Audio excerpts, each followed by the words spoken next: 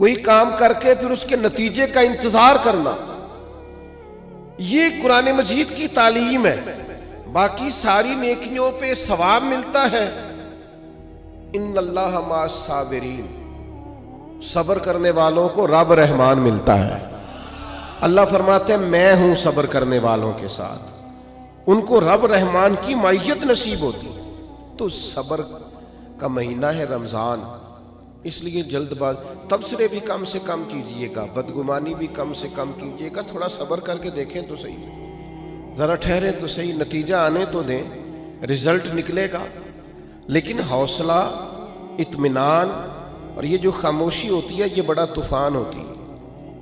یہ چپ کر جانا، صبر کرنا، برداشت کرنا، حوصلہ پیدا کرنا، یہی انسان کے بڑا ہونے کی علامت ہوتی ہے۔ لیکن اگر کوئی شخص چھلکے چھوٹی چھوٹی بات پہ، ذرا سی بات پہ تڑپے اور چھوٹی چھوٹی باتوں پہ اس کے ہاتھ پیر پھولنے لگ جائیں اور سانس اکھڑنے لگ جائے اور زبان خشک ہونے لگ جائے اور ہونٹوں پہ سکری آنے لگ جائے، تو اس کا مطلب یہ ہے کہ یہ شخص معاشرے میں، سوسائٹی میں کبھی بھی کوئی بڑا کام نہیں کر سکے گا۔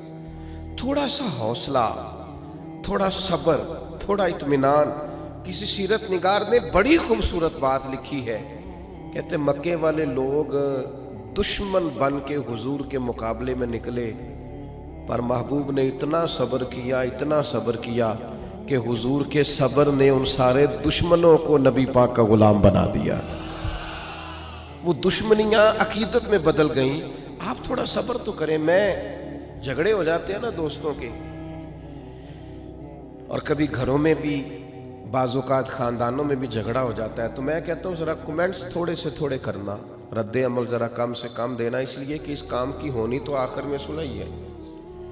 تو ایسا نہ ہو کہ آپ اتنی سخت رائے دے چکے ہوں بے صبری کے عالم میں کہ پھر وہ آپ کی صلح کے رستے میں وہ جملے رکاوٹ بن جائیں۔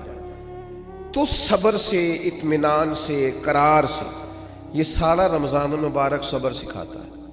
یعنی آپ کے گھر میں نعمتیں پڑی ہیں اور آپ کے سامنے پڑی ہیں اور آپ کی اپنی ہیں اور آپ کی جائز کمائی کی ہیں، اور بھوک بھی پوری لگی ہوئی ہے، کھانا نہیں، صبر کرنا ہے۔ رب کا جب تک حکم نہیں نہ آتا، افطار کا ٹائم نہیں ہوتا، اتنی دیر تک کھانا، یہ صبر ہے۔ تو یہ صبر ہی پھر انسان کو محرمات پر صبر سکھائے گا۔ یہی صبر پھر سکھائے گا کہ جس طرح تیرے پاس سہولت موجود ہے، تو کھا سکتا ہے، تیرے کنٹرول میں، پر تو نہیں کھاتا، اسی طریقے سے کچھ چیزیں تیرے کنٹرول میں ہیں، تو لے سکتا ہے، پر چونکہ تیرے لیے جائز نہیں، لہذا تو نے صبر کرنا ہے اور وہی لینا ہے جو تیرے رب نے تیرے لیے جائز رکھا ہے۔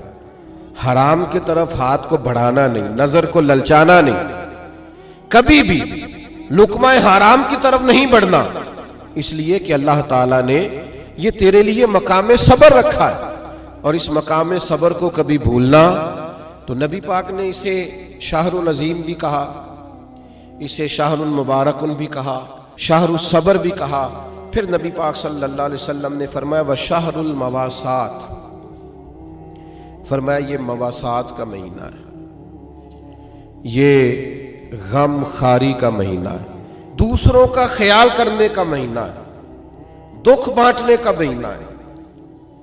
ہم نے نا اپنے دیہاتوں میں ایک بات دیکھی کہ جو بچیاں بیاہ کے چلی جاتی تھی نا، رمضان کا مہینہ آتا تھا تو ماں باپ کہتے تھے کہ اسے کہو کہ رمضان یہی نہیں آ جاتی، روزے یہیں رکھ لے۔ اچھا یہ نہیں بھی نہ ہوتا تھا تو آخری 4-5 دن یا آخری عشرہ کہتے تھے کہ بیٹی کو بھی اور نواسے نواسیوں کو بھی بلا نہ لے، ذرا عید یہیں پہ کر لیں، تھوڑا سا یہاں آ جائیں اور تھوڑا سا ہم خدمت کریں، تھوڑا کھلائیں پلائیں۔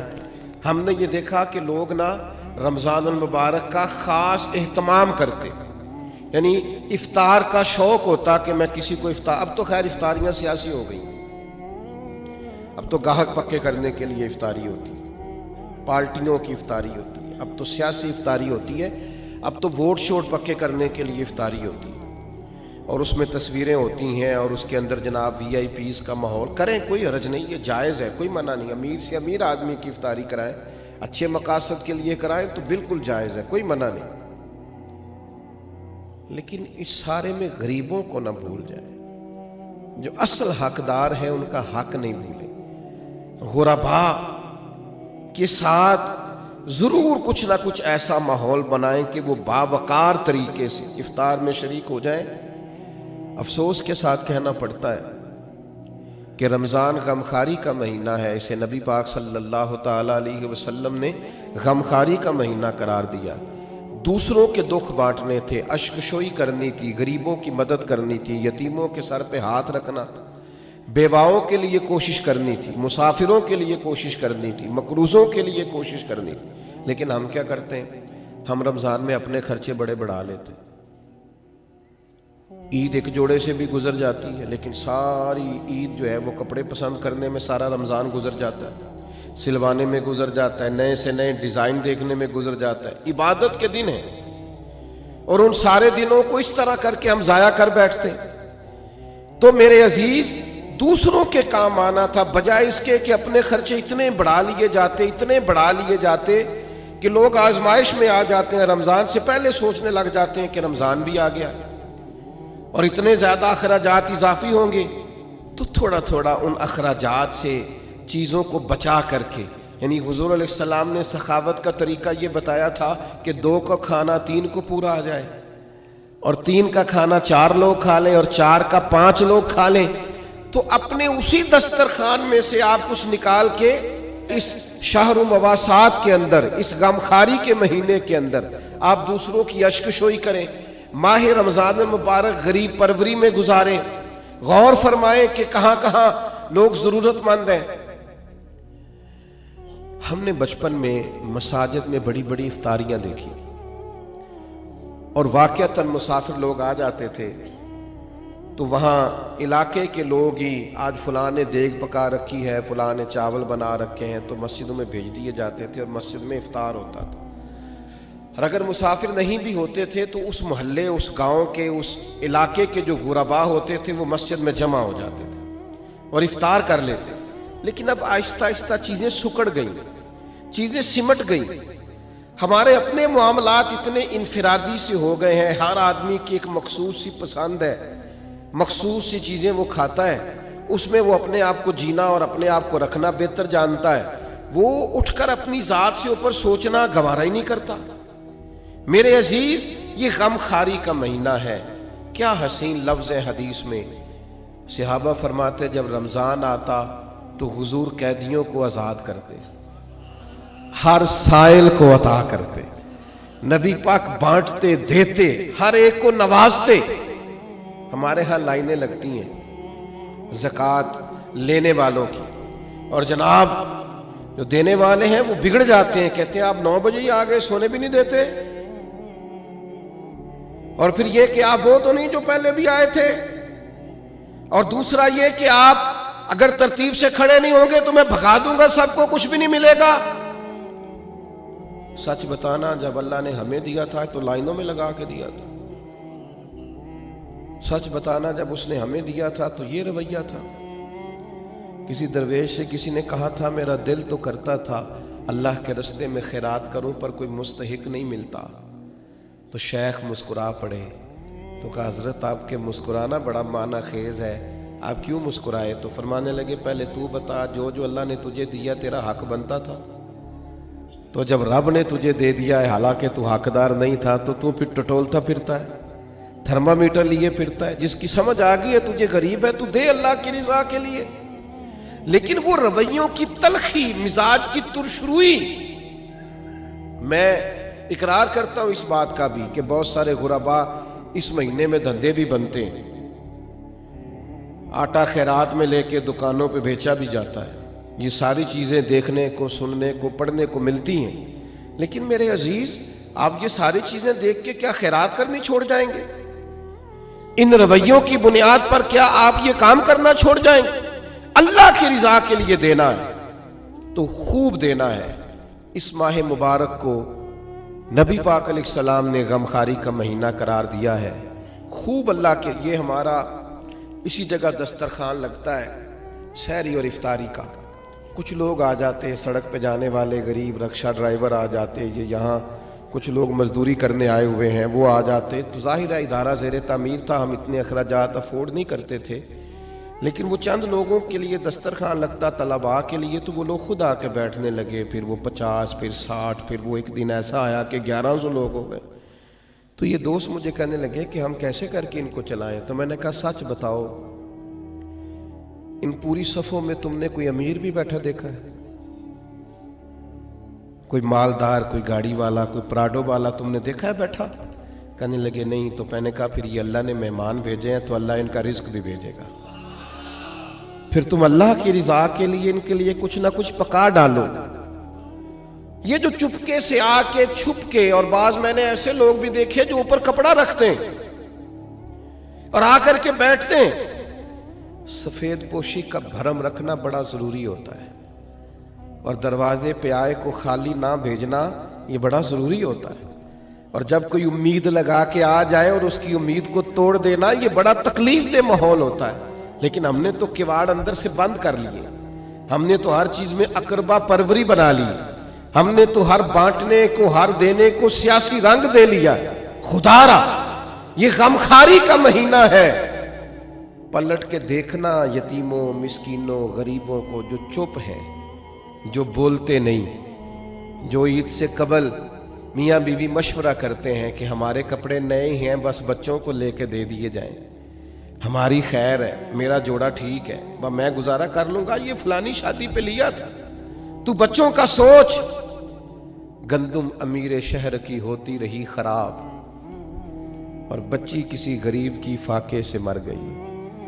او بھائی یہ فرق مٹانا پڑے گا، یہ جو بہت زیادہ تفریق ہے، یہ ماہ نور و سرور آیا ہے، اس میں ارادہ کریں۔ اور میری اپیل ہے ان لوگوں سے جو راشن بانٹتے ہیں، جو کسی کے گھر میں کچھ پہنچاتے ہیں، وہ رمضان کا انتظار نہ کریں، رمضان سے 2 دن پہلے پہنچا دیں۔ اور میں ذمہ داری کے ساتھ آپ سے وعدہ کرتا ہوں کہ آپ رمضان کی نیت کر کے رمضان سے پہلے دیں، اللہ رمضان جتنا اجر عطا فرمائے گا، لیکن پہلے سے یہ کام کریں، اشک شوئی کریں۔ 2 باتیں آپ کی خدمت میں عرض کرنی ہے۔ ایک تو رمضان المبارک کا قرآن مجید سے بہت زیادہ تعلق ہے، بہت زیادہ، اس لیے کہ قرآن مجید کہتا ہے شہر رمضان الذی انزل فیہ القرآن، رمضان کا وہ مہینہ جس میں ہم نے قرآن مجید نازل فرمایا۔ حضرت امام اعظم ابو حنیفہ رحمۃ اللہ علیہ کا طریقہ یہ تھا کہ آپ ایک سپارہ قرآن مجید کا گھر میں پڑھتے تھے، ایک مسجد میں پڑھتے تھے، ایک رات کو تراویح میں پڑھتے تھے، ایک گھر میں اور ایک مسجد میں اور ایک رات تراویح میں۔ تو کتنے قرآن مجید ختم ہو گئے رمضان میں؟ 3۔ نبی کریم صلی اللہ تعالیٰ علیہ وسلم کا مبارک طریقہ یہ تھا کہ حضرت جبریل امین علیہ السلام ہر سال رمضان میں حضور کے ساتھ قرآن مجید کا دور فرماتے، جیسے ہمارے حفاظ نہیں دور کرتے، ایک حافظ پارہ سناتا ہے پھر دوسرا اس کو سناتا ہے، پہلے ایک سنتا ہے پھر دوسرا اس کو سناتا ہے، تو نبی کریم علیہ السلام حضرت جبریل امین کو سناتے، حضرت جبریل حضور کو سناتے۔ اور جس سال حضور کا وصال ہوا اس سال 2 مرتبہ نبی کریم نے دور فرمایا قرآن مجید کا۔ میں ایک دفعہ سفر پہ تھا، کہیں میں گیا ہوا تھا کسی پروگرام کے لیے رمضان میں، تو ایک صاحب کے ساتھ میں کھڑا ہو گیا نماز پڑھنے کے لیے تراویح،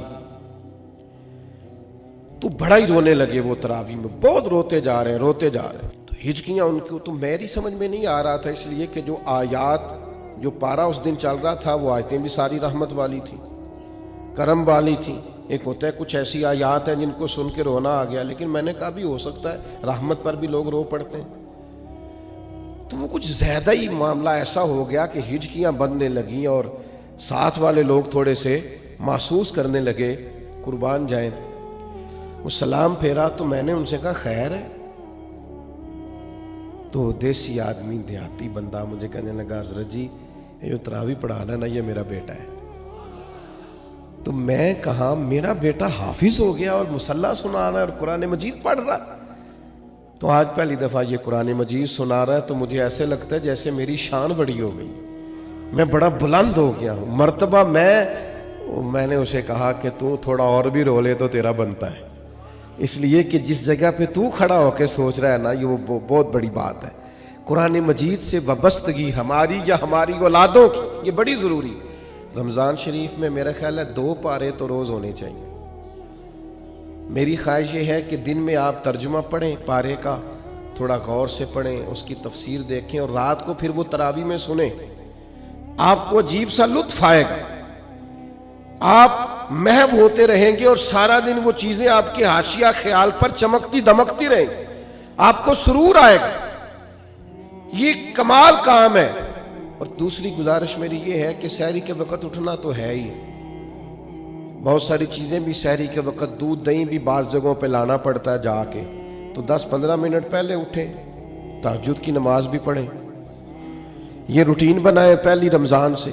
آپ ذرا جلدی اٹھیں، 4 رکعت نماز، 2 رکعت نماز، 6-8 جتنی توفیق ہو تہجد کی نماز پڑھیں، اس کے بعد اپنی سحری کر لیں۔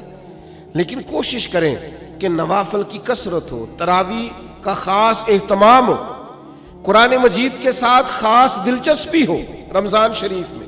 اور پھر اللہ کے پیارے حبیب صلی اللہ تعالی علیہ وسلم نے ارشاد فرمایا، رمضان آ گیا ہے، حضور فرمانے لگے یہ برکت والا مہینہ ہے، اللہ نے اس کے روزے فرض کیے ہیں۔ اللہ کے حبیب علیہ الصلوۃ والسلام فرماتے ہیں اللہ تعالیٰ نا آسمان کے دروازے کھول دیتا ہے رمضان میں، اللہ تعالیٰ آسمان کے دروازے رمضان المبارک میں کھول دیتا ہے، دوزخ کے دروازے بند کر دیتا ہے۔ اب یہاں شارحین حدیث لکھنے لگے کہ یہ جو حضور نے فرمایا کہ آسمان کے دروازے کھل جاتے ہیں، اس سے کیا مراد؟ اس سے نبی کریم علیہ السلام نے ہمیں کیا سمجھایا؟ حضور کی باتیں چونکہ بڑی معنی خیز ہیں، جوامع الکلم ہیں، تو شارحین حدیث نے لکھا یہ جو حضور فرماتے ہیں نا آسمان کے دروازے کھل جاتے ہیں، اس کا مطلب یہ ہے کہ رحمت بھی نازل ہوتی ہے، برکت بھی نازل ہوتی ہے، بخشش بھی نازل ہوتی ہے، رزق بھی دیا جاتا ہے، رحمت بھی برسائی جاتی ہے۔ جو خدا کی رحمت کا امیدوار ہوگا اس کے لیے دروازے کھلے ہوں گے، اللہ رحمت فرمائے گا۔ جو اس کی بارگاہ سے بخشش کا سوالی ہوگا اس کے لیے بھی رمضان میں آسمان کے دروازے کھلے ہوں گے اور اس کو بخشش عطا کی جائے گی۔ اور جو سمجھتا ہے کہ میں پریشان ہوں رزق کے مسئلے میں، اس کے لیے بھی دروازے کھلے ہوئے ہیں، وہ اللہ کے سامنے جھولی پھیلائے رمضان میں، اسے رزق بھی دیا جائے گا۔ جو اولاد کا طلبگار ہے اسے اولاد دی جائے گی، جو رب کی بارگاہ سے اس کے قرب کا طلبگار ہے اسے قرب خداوندی دیا جائے گا، جو اس کے محبوب کی نگاہ کا طلبگار ہے اسے دروازہ جو کھل گیا ہے۔ اب جو تم اللہ سے اس کا فضل مانگو گے اللہ رمضان المبارک میں اپنی رحمت سے عطا فرمائے گا۔ لیکن شرط یہ ہے کہ یہ نہ ہو کہ جب مانگنے کا ٹائم ہو تو ہم سو رہے ہوں۔ کچھ لوگ بڑی عجیب و غریب سی ریت پیدا کر لیتے ہیں، وہ بس روزہ ہی رکھتے ہیں، باقی سارے امور اللہ ماشاءاللہ غفلت میں گزر جاتے ہیں۔ اپنے آپ کو محتاط رکھ کے یہ کرم کی برکھا جب برسے تو پوری توانائی کے ساتھ اپنے آپ کو ذہنی طور پر عبادت کے لیے تیار کریں۔ میں دوستوں کو منع کیا کرتا ہوں، میں کہا کرتا ہوں مہربانی کیجئے گا رمضان المبارک کے اندر تبصرے نہ کیجئے گا، اس لیے کہ اگر تبصروں سے کوئی ملک ٹھیک ہوتا تو سب سے پہلے پاکستان نے ٹھیک ہونا تھا۔ سب سے زیادہ تبصرے ہمارے ملک میں ہوتے ہیں، سب سے زیادہ بریکنگ نیوز ہمارے ملک میں چلتی، سب سے زیادہ اچھا تبصرہ کرنے والے یہاں لوگ پائے جاتے ہیں۔ تو ہم نے سارا سال خبریں دیکھ لیں، تبصرے کر لیے، فلاں نے فلاں کو گرا دیا، فلاں نے فلاں کو اٹھا دیا، اب یہ سارا ہمیں پتہ ہے۔ تو مہربانی کریں رمضان شریف میں نا خبروں سے بھی بچیں، ادھر ادھر کی بری ویڈیوز سے بچیں، موبائل کے غلط استعمال سے بچیں۔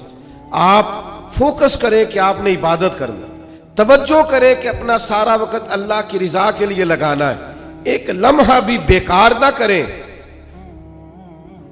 حضور نے اتنی عظمت رمضان کی بیان کی، اتنی عظمتیں بیان کی، اور آخر میں ایک ایسا جملہ کہا کہ اگر اسے کھولا جائے نا تو ہر چیز ہی ایک دوسرا رخ اختیار کر جاتی ہے۔